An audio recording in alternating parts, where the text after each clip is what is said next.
সুপ্রিয় দর্শক মন্ডলী, সবাইকে শুভেচ্ছা। বাংলাদেশ এবং বাংলাদেশের বাইরে থেকে যারা আমাদের অনুষ্ঠান দেখছেন তাদেরকে আমাদের অতিথির সাথে প্রথম পরিচয় করে দিই। পরিচয় না, ওনাকে সবাই চিনেন, আমাদের প্রিয় সাংবাদিক নজরুল কবির। কবির, শুভেচ্ছা। শুভেচ্ছা। আচ্ছা নজরুল কবির, অনলাইনে ভেসে বেড়াচ্ছে আওয়ামী লীগের নতুন নেতৃত্ব নিয়ে, এটা কোন পর্যায়ে আছে বা এটার আদৌ কোনো ভিত্তি আছে কিনা? অনেক ধন্যবাদ। দেখেন, যেটি হচ্ছে যে বিভিন্ন জায়গাতে খবর এসছে, বিভিন্ন গণমাধ্যমে অলরেডি খবর এসেছিল যে আওয়ামী লীগের কেন্দ্রীয় নেতাদের মধ্যে থেকে অনেক মন্ত্রী, এমপি, কেন্দ্রীয় নেতারা এখন পার্শ্ববর্তী দেশ ভারতে অবস্থান করছেন। এবং আপনি জানেন যে প্রধানমন্ত্রী, সাবেক প্রধানমন্ত্রী শেখ হাসিনা তিনি নিজেও দিল্লিতে অবস্থান করছেন। তো খবর এসেছিল যে এই প্রথমবারের মতো মুখোমুখি কয়েকজন নেতার সঙ্গে তিনি বৈঠক করবেন এবং সরকারের পক্ষ থেকে, অর্থাৎ ভারতীয় সরকারের পক্ষ থেকে সেই ব্যবস্থাটা গ্রহণ করা হয়েছে। এই মুহূর্তে আমি আপনাকে সংখ্যাটা বলতে পারবো না, নামগুলো বলবো না, শুধু কম বেশি যতটুকু শুনেছি। তো মোটা দাগে বলতে পারি যে একাধিক মন্ত্রী উপস্থিত ছিলেন, একাধিক কেন্দ্রীয় নেতা উপস্থিত ছিলেন, এমনকি দলের সঙ্গে সরাসরি যুক্ত নন বা নির্বাচিত কোনো মন্ত্রী নন, এমন দু একজনও ছিলেন। তাদের সঙ্গে আসলে ঠিক বৈঠক বলা যাবে না, দীর্ঘদিন পর এদের প্রায় প্রত্যেকের সঙ্গেই নেত্রীর ইতিমধ্যে টেলিফোনে যোগাযোগ হয়েছে এর আগে অনেকবারই, কিন্তু সামনাসামনি হয়তো অনেকের সঙ্গেই এই প্রথমবারের মতো কথা হয়েছে। এবং সেইখানে সাংগঠনিক, রাজনৈতিক, দেশের বর্তমান যে পরিস্থিতি, সামগ্রিক বিষয় নিয়েই আলোচনা হয়েছে বলে জানতে পেরেছি। জি বাড়ি ভাই। এর বাইরে যে একটা বিশেষ করে সচিবালয়ের জয়কে দলের নেতৃত্বে নিয়ে আসার বিষয়টা, আচ্ছা, এই জায়গায় যাওয়ার আগে আসলে আমি যদি আর একটু স্পেসিফিক করি যে সেটি হচ্ছে ওনার এখানে আসলে দুইটা ডাইমেনশনে আলোচনাটা হয়েছে। একটা ধরেন যে স্ট্র্যাটেজিক্যালি, যে আওয়ামী লীগ যেই 5ই আগস্টের পরে যে বিপর্যয়ে পড়েছে, অর্থাৎ আওয়ামী লীগের ভাষ্য মতে যে একটি নির্বাচিত সরকার, সেই নির্বাচিত সরকার উৎখাত হয়েছে, কোট আন কোট বলছি, উৎখাত হয়েছে। এখন তাদের ভাষ্য অনুযায়ী যে দখলদার বাহিনী অলরেডি সরকার গঠন করেছে এবং দেশ চালাচ্ছে 10 মাস যাবত, বাংলাদেশের সাধারণ মানুষ তাদের সেই এই সরকারের অধীনে এখন আর নিরাপদ বোধ করছে না, তারা স্বস্তিতে নেই, তারা চূড়ান্ত রকম ভাবে অস্বস্তিতে আছে। এটা মোটামুটি আওয়ামী লীগের খোলামেলা তারা আলোচনা করেছেন এবং সেইখানে স্ট্র্যাটেজিক্যালি কিছু কর্মপন্থা ঠিক করা হয়েছে, জানানো হয়েছে, পারস্পরের সঙ্গে পরামর্শ চাওয়া হয়েছে, মত বিনিময় হয়েছে এবং অর্গানাইজেশনাল কিছু প্ল্যানিংও হয়েছে। স্ট্র্যাটেজিক্যালি ধরেন যে তাদের ভাষ্য মতে সেটি হচ্ছে যে চূড়ান্ত ব্যর্থ মনে করছেন তারা এই সরকারকে।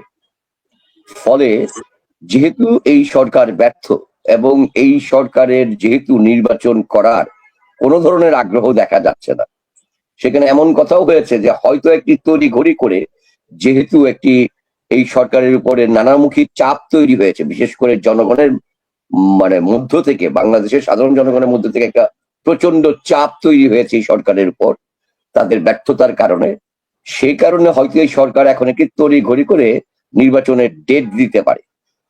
কিন্তু আওয়ামী লীগের বর্তমান নেতৃত্ব মনে করে যে এই সরকারের অধীনে কোনো ধরনের নির্বাচন আগামীতে সুষ্ঠু হওয়ার তো কারণই নেই এবং সেইখানে এই নির্বাচন আসলে দেশের কোনো মঙ্গল আনবে না, নির্বাচন অনুষ্ঠিত হবে না।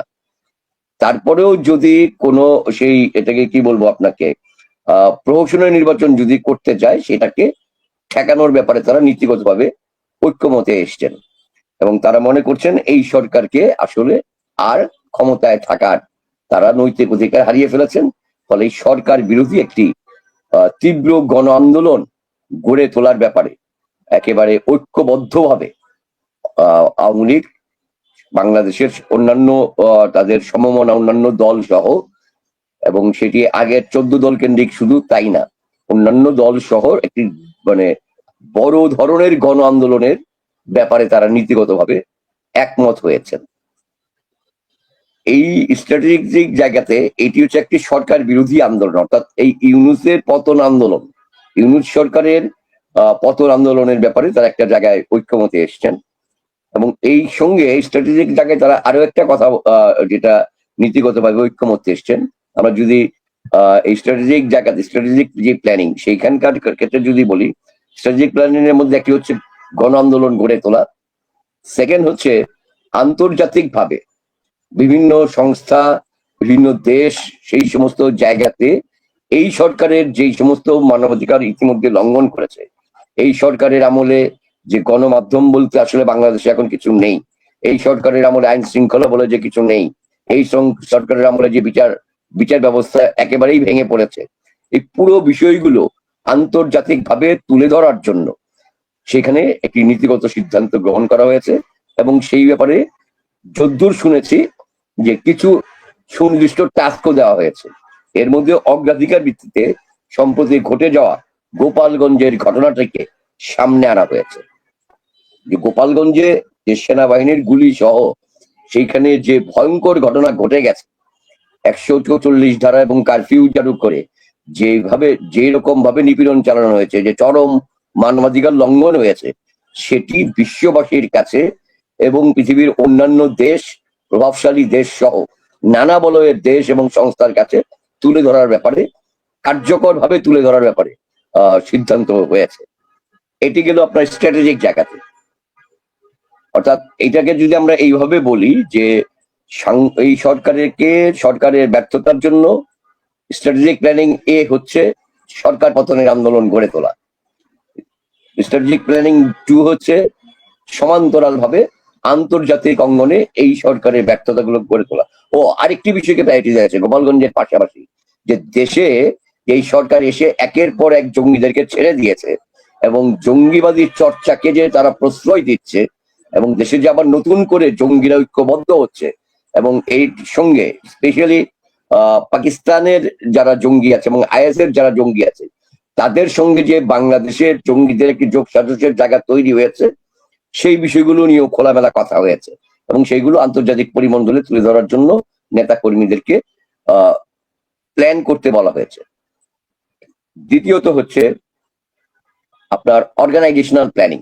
আমি তো এটা বললাম স্ট্র্যাটেজিক প্ল্যানিং। অর্গানাইজেশনাল প্ল্যানিং এর ক্ষেত্রে যেই জায়গাটাকে গুরুত্ব দেওয়া হয়েছে 1 নম্বরে, সেটা হচ্ছে internal leadership, code and code. তো ইন্টারনাল লিডারশিপের ক্ষেত্রে তাহলে তখনই প্রশ্ন আসে যে এই লিডারশিপের ক্ষেত্রে কি তাহলে আওয়ামী লীগকে নতুন ভাবে সাজানোর উদ্যোগ নেওয়া হচ্ছে কিনা, আওয়ামী লীগকে পুনর্গঠন করা হচ্ছে কিনা, নেতৃত্বকে পুনর্গঠন করা, নেতৃত্বের বিশেষ করে শীর্ষ নেতৃত্বের কোনো ধরনের পরিবর্তন আসছে কিনা, ইনক্লুডিং দলের প্রধান শেখ হাসিনা রাজনীতিতে সক্রিয় থাকছেন কি থাকছেন না, এরকম একটি বিষয় আছে। এই জায়গাতে আপনাকে একটু এতটুকু জেনে রাখি, আমার এর চেয়ে বেশি এই মুহূর্তে আমি বলতে চাচ্ছি না বা বলতে পারবো না। শুধু এতটুকু বলি যে আওয়ামী লীগের দলীয় প্রধান নিজের ডিজায়ার প্রকাশ করেছেন যে উনি দলের প্রধান হিসেবে আর থাকতে চান না, এটি উনার ডিজায়ার হিসেবে বলেছেন এবং বিকল্প নেতৃত্ব খোঁজার কথা বলেছেন। সেটি স্বভাবতই, এটা আপনি ধারণা করতে পারেন, যারা সেখানে উপস্থিত ছিলেন কেউই সেটা অ্যাগ্রি করেনি যে উনার এই মুহূর্তে দলীয় প্রধান থেকে সরে দাঁড়ানোর জায়গাটা। কারণ তারা যুক্তিও দিয়েছে যে তৃণমূলের আশা ভরসার স্থল হচ্ছেন উনি, সুতরাং এটা তৃণমূলে গ্রহণ করবে না, তৃণমূলের মধ্যে ব্যাপক রিপার্কেশন হবে, হতাশ হবে কর্মীরা। এবং সেই সময় উনি উনার জায়গা থেকে বেশ কিছু যুক্তি দিয়েছেন, সেই সমস্ত যুক্তি ওনার ডিজায়ারের পক্ষে। সেই যুক্তির ক্ষেত্রে সরাসরি খণ্ডন করেন নাই, তখন তখন ওই নেতৃবৃন্দের কাছ থেকেই তার পরিবারের সদস্যদেরকেই উত্তরাধিকার হিসেবে আনবেন কিনা সেই বিষয়টা নিয়ে কথা হয়েছে। সেখানে ধরেন যে 2টা নামই আসছে, ওনার 2 সন্তানের নামই আসছে, সাইমা ওয়াজেদ পুতুলের নামও এসছে, সজীব ওয়াজেদ জয়ের নামও আসছে। এখন সামনের সময় হয়তো বলবে যে আসলে সাংগঠনিক কাঠামো কিরকম হবে, সেইখানে এরা কিভাবে যুক্ত হবেন। আপাতত দলীয় প্রধান হিসেবে শেখ হাসিনা থেকে অন্যদেরকে সামনে এগিয়ে দিবেন, নাকি তিনি সরে গিয়ে অন্যদেরকে নেতৃত্বে চালাবেন আর এদেরকে গাইড করবেন শেখ হাসিনা, এগুলো নিয়ে হয়তো পরে আলোচনা হবে আরো। এটা তো প্রথম দফা। কেন বলছি পরে আলোচনা হবে সেটা আমি আপনাকে একটু পরে জানাচ্ছি। দ্বিতীয়ত ধরেন যে তৃণমূলের নেতা কর্মীদের আমরা জানি তো সবাই কম বেশি যে একটা ব্যাপক ক্ষোভ আছে কেন্দ্রীয় নেতৃত্ব, মন্ত্রী, এমপি সবার উপরে। এটিও কম বেশি ওইখানকার উপস্থিত একাধিক নেতা কর্মীরা এটাও বলেছেন, ওনাকে সরাসরি জানিয়েছেন। তখন উনি যেটা বলেছেন যে উনি কম বেশি সবই জানেন, যেহেতু মাঠ পর্যায়ে উনি কথা বলেছেন। সম্ভবত গত 25শে জুলাই পর্যন্ত প্রায় 54টা বা 58টা সাংগঠনিক জেলার সঙ্গে দলীয় প্রধান সরাসরি কথা বলেছেন বলে তাদেরকে জানানো হয়েছে। ফলে তিনি আওয়ামী লীগের মাঠের অবস্থাটা খুব ভালোভাবে জানেন, ফলে নেতাকর্মীদের মনোভাবটা খুব ভালোভাবে তিনি জানেন।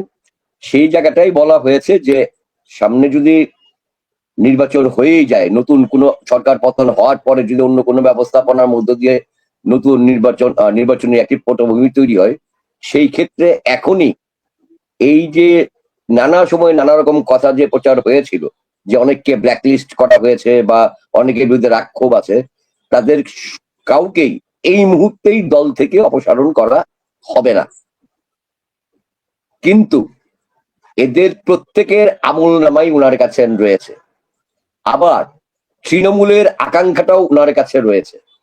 ফলে ভবিষ্যতে অর্থাৎ আগামী নির্বাচনের মধ্যে সাংগঠনিক দায়িত্বের ক্ষেত্রে খুব বড় পরিবর্তন আসবে না, এইটা মোটামুটি উনি ক্লিয়ার করেছেন।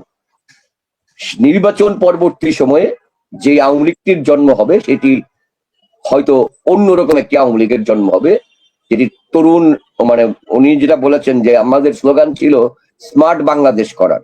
ফলে নেতৃত্বকে স্মার্ট হতে হবে। স্মার্ট নেতৃত্ব শুধুমাত্র উনি এটা বলেছেন যে স্মার্ট নেতৃত্ব একজন 70 বছরের বয়সী লোকও হতে পারে, স্মার্ট নেতৃত্ব একেবারে একজন কিশোরও হতে পারে। ফলে বৈশ্বিক রাজনীতির প্রেক্ষাপটে আওয়ামী লীগের নেক্সট লিডারশিপ হবে স্মার্ট লিডারশিপ।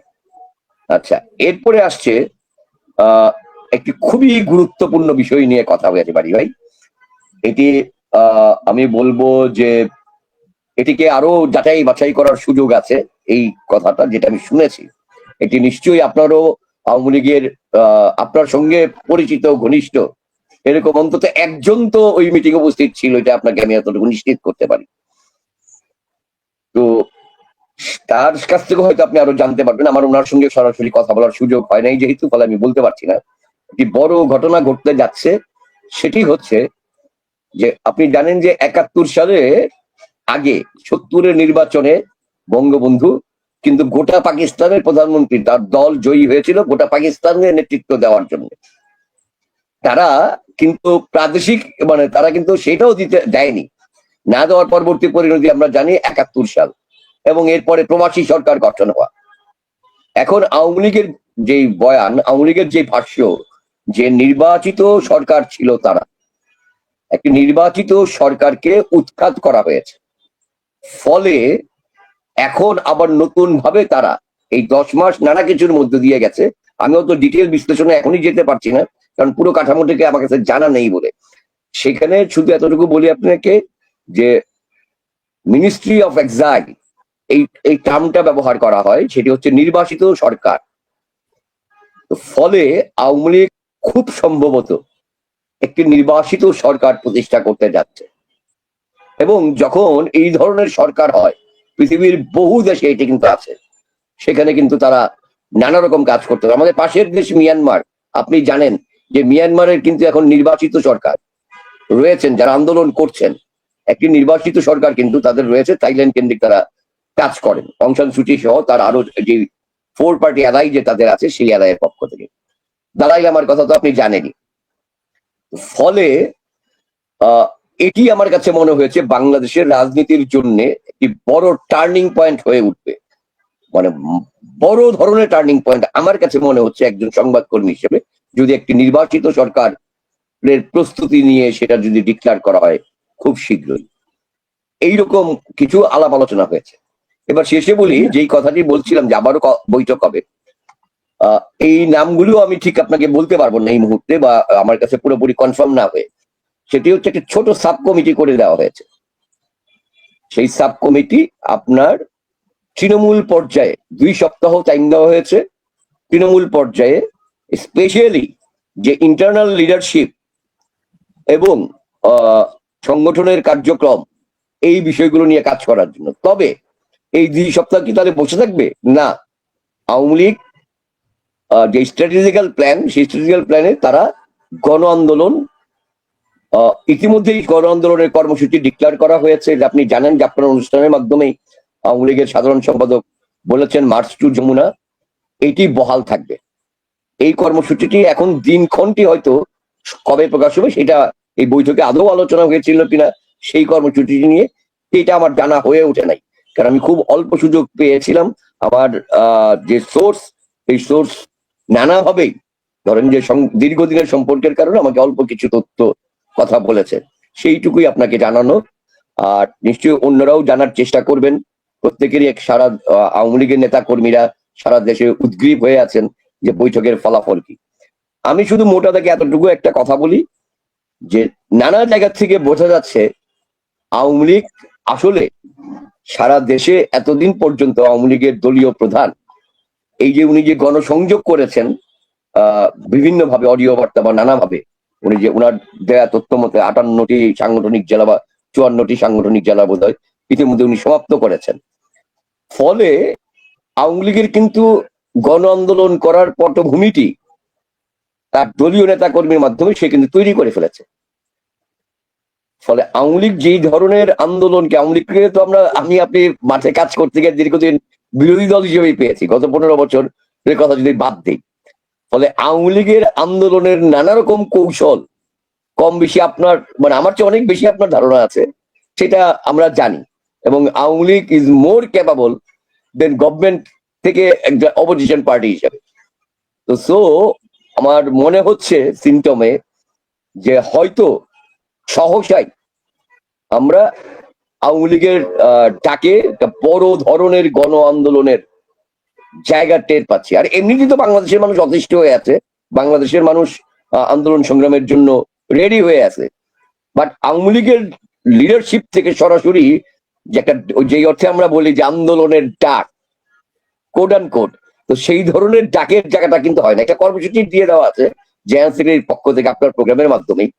এখন সামনের সময়গুলো দেখা যাক, কারণ আওয়ামী লীগের কার্যক্রম নিষিদ্ধ, ছাত্রলীগ নিষিদ্ধ, যুবলীগ নিষিদ্ধ, সেইখানে কোন স্ট্র্যাটেজিতে আগাবে। আগে যখন প্রকাশ্য সংগঠনে এক ধরনের বিরোধী তৎপরতা ছিল, এখন প্রকাশ্য কার্যক্রম যেহেতু এই তাদের ভাষা অনুযায়ী দখলদার সরকার নিষিদ্ধ করেছে, ফলে এটা একটা দেখার ব্যাপার যে আসলে কিভাবে আওয়ামী লীগ রিয়াক্ট করে গণ আন্দোলনের প্রশ্নে। আর অন্যান্য যে কাজগুলো সেগুলো তো ইন্টারনাল কাজ, নিশ্চয়ই তারা তাদের মতো করে সেগুলো করবে। আপনিও জানেন, আমিও জানি, আন্তর্জাতিক ভাবে আওয়ামী লীগের নেতা কর্মীরা ইতিমধ্যে অনেকখানি সক্রিয় হয়েছেন, নানা ইস্যুতেই তারা সোচ্চার। আমরা সেটা দেশের বাইরে বিভিন্ন জায়গাতে দেখতে পাচ্ছি, মিছিল মিটিং তারা করছেন।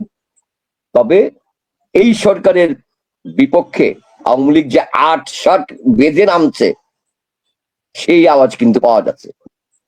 ধন্যবাদ বাড়ি ভাই। এই আওয়াজটা প্রধান উপদেষ্টার সাম্প্রতিক বক্তব্যে আরো স্পষ্ট। প্রধান উপদেষ্টা সবসময় বিএনপি সহ বিভিন্ন দল নির্বাচন দাবি করে আসছিল, রোডম্যাপ চায়, তারিখ চায়, নানা কিছু চায়। এই প্রথম প্রধান উপদেষ্টা বলার চেষ্টা করছেন যে আওয়ামী লীগ না, নামটা হচ্ছে পরাজিত শক্তি, নির্বাচন ভণ্ডুলের চেষ্টা করছে। যেতে ইসলামের সঙ্গে বৈঠকের ক্ষেত্রে তিনি বলেছেন, এবং সেখানে তিনি এই কথাও বলেছেন যে আপনার এই 4-5 দিনের মধ্যে তিনি একটি ডেট দিবেন এবং একটা রূপরেখা দিয়ে দিবেন। এটি হেফাজত নেতাদেরকে জানিয়েছেন। যেমন মোস্তফা জামাল হায়দার এটা কিন্তু অন রেকর্ড ওইখান থেকে বেরিয়ে এসে বলেছেন যে প্রধান উপদেষ্টা আগামী কয়েকদিনের মধ্যে নির্বাচনের তারিখ ঘোষণা করবেন। জি, এটা হচ্ছে প্রথমে তো উনি হেফাজত ইসলামের সঙ্গে আগে বৈঠক করেন, পরে হচ্ছে এই নেতাদের সঙ্গে আবার ডাকেন, অর্থাৎ বিএনপির যে সমমনা 12 দল আছে সেই 12 দলের নেতাদের সঙ্গে বৈঠক করেন। সেখানেও তিনি একই কথা রিপিট করেন। হেফাজত প্রেস ব্রিফিং এর ডেটটা বলে নাই, মানে যার যেই লাইন আর কি, সে নির্বাচনের কথা বলে নাই, মামুনুল হক নির্বাচনের কথা বলে নাই, কিন্তু নির্বাচনের কথাটা মোফাজ্জল হায়দার এসে বলে দিয়েছেন, মোস্তফা জামাল হায়দার এসে বলে দিয়েছেন। এর বাইরেও আগে থেকেই শোনা যাচ্ছিল যে এই জুলাইয়ের শেষ সপ্তাহে বা আগস্টের প্রথম সপ্তাহেতে সম্ভবত তিনি একটি জাতির উদ্দেশ্যে ভাষণ দিবেন। সেই ভাষণের মোটামুটি একটা রূপরেখা তিনি ডিক্লেয়ার করবেন। এখন ধরেন যে আমার পায়ের নিচে যদি মাটি না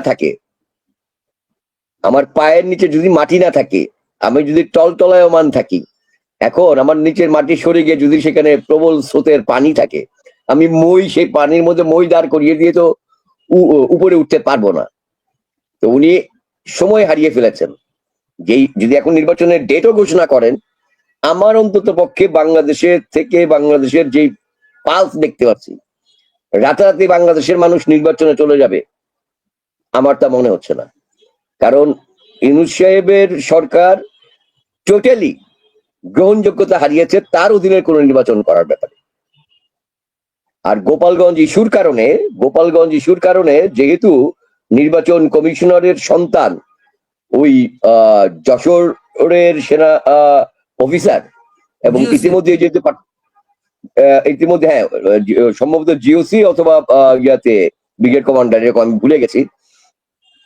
তো ফলে ওনার যে ভূমিকা ছিল গোপালগঞ্জে, সেই ভূমিকার থেকে প্রধান নির্বাচন কমিশনার নিজেও এখন কিন্তু আর ফ্রেশ থাকলেন না, দল নিরপেক্ষ থাকলেন না। ফলে যে জায়গাটা হচ্ছে যে এরা যদি নির্বাচনের উদ্যোগ গ্রহণ করে, ধরেন যে আমি ধরে নিচ্ছি যে মাইনাস আওয়ামী লীগই তারা নির্বাচনের উদ্যোগ নিল, সেই নির্বাচনটাও তারা করতে পারবে না। কারণ এখন যে এক্সিস্টেন্স যারা আছেন, মাইনাস আওয়ামী লীগ যারা আছেন, তারাই এদের অধীনে নিরপেক্ষ নির্বাচন হবে বলে মনে করে না। ইতিমধ্যে সিপিবি ব্যাপারে মুখ খুলেছে, ইতিমধ্যে বাসদ ব্যাপারে মুখ খুলেছে। আমাদের গণমাধ্যমগুলি তো এই সমস্ত দলগুলিকে করে না, ইতিমধ্যে বেশ কয়েকবার ওয়াকআউটও করা হয়েছে। তারা ওয়াকআউটও করেছে তাদের এই সমস্ত স্পষ্ট অবস্থান দিয়ে। এবং আমি যতদূর জানি কমিউনিস্ট পার্টি প্রথমে, তারপরে বাসদ ওয়াকআউট করেছে প্রধান উপদেষ্টাকে স্ট্রেট তার মুখের উপর বলে যে আপনি নিরপেক্ষতা হারিয়েছেন, এবং উল্লেখ করে করে করে করে বলেছে যে আপনি এনসিপি কে প্রটোকল দিচ্ছেন, আমাকে দিচ্ছেন, বিএনপি কে দিচ্ছেন, জামাতকে দিচ্ছেন, তা তো দিচ্ছেন না। আপনি কেন তাকে প্রটোকল দিচ্ছেন? কারণ আপনার দল। যদি আপনি মুখ ফুটে বলে ফেলেন আপনার দল, তাহলেই তো হয়ে যায়। এইভাবে বলা হয়েছে তাকে। এখন ধরেন রিয়েলিটিটা যেটা দাঁড়িয়েছে, আমি শুধু এতটুকু বলি যে সামনের রাজনীতির মাঠ আমি অন্তত পক্ষে উত্তপ্ত দেখতে পাচ্ছি, সেটা সব দিক থেকেই। শুধুমাত্র আওয়ামী লীগ এসে গণ আন্দোলনের ডাক দিয়ে গণ আন্দোলন করে ফেলছে তা নয়, কিন্তু আমার কিন্তু বিএনপিরও যে লক্ষণ, স্পেশালি গত 48 ঘন্টায় আপনি দেখবেন বিএনপির মহাসচিবের ভাষ্য, এই 48 ঘন্টা আগেও ডিফারেন্ট ভাষ্য ছিল, গত 48 ঘন্টায় বিএনপির ভাষ্য দেখেন। উনি তো একদম স্ট্রেট সরাসরি গতকালকে বলছেনই, একজন ব্যবসায়ী রেফারেন্স দিয়ে, যে আগে 1 লক্ষ টাকা ঘুষ দেওয়া লাগতো, এখন 5 লক্ষ টাকা ঘুষ দেওয়া লাগে। উনি কিন্তু এই সরকারকে সরাসরি দুর্নীতিবাদ হিসেবে আখ্যায়িত করে ফেলেছেন। সুতরাং বাংলাদেশের রাজনীতির মাঠে সামনে এই সময়টা নানা কারণেই টালমাটাল সময় যাবে। একদিকে যেমনি এনসিপির ডিক্লেয়ার্ড কর্মসূচি আছে 3রা আগস্ট, তারা বলেছে তারা জুলাই ঘোষণা দেবে। অন্যদিকে 31শে জুলাইয়ের মধ্যে ঐক্যমত কমিশন বলছে জুলাই সনদ দেবে। যদিও গতকালকে দেখলাম বদিউল আলম মজুমদার আবার একটু ডিফারেন্ট কথা বলেছেন, সম্ভবত বিডি নিউজ বা প্রথম আলোর সঙ্গে।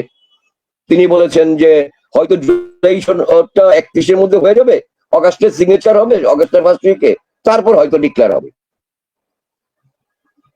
বাড়ি ভাই কি শুনতে পাচ্ছেন?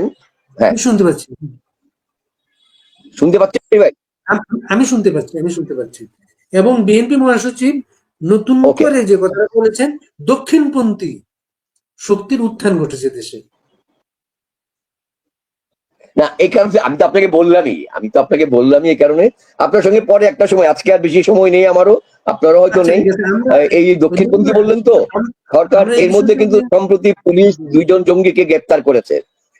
এই বিষয়টা নিয়ে আপনার সঙ্গে আমি আরো খোলামেলা কথা বলবো। এর আগে আপনার কাছে জঙ্গিদের তৎপরতা নিয়ে বলেছিলাম, পরে কথা বলবো। তবে একটা বিষয় আমরা টাচ দিয়ে রাখি যে গোপালগঞ্জে কমিশন গঠন এবং গোপালগঞ্জে লালবদর নাগরিকদের পাঠানো, এটার সাথে বাইরের একটা চাপ কাজ করছে।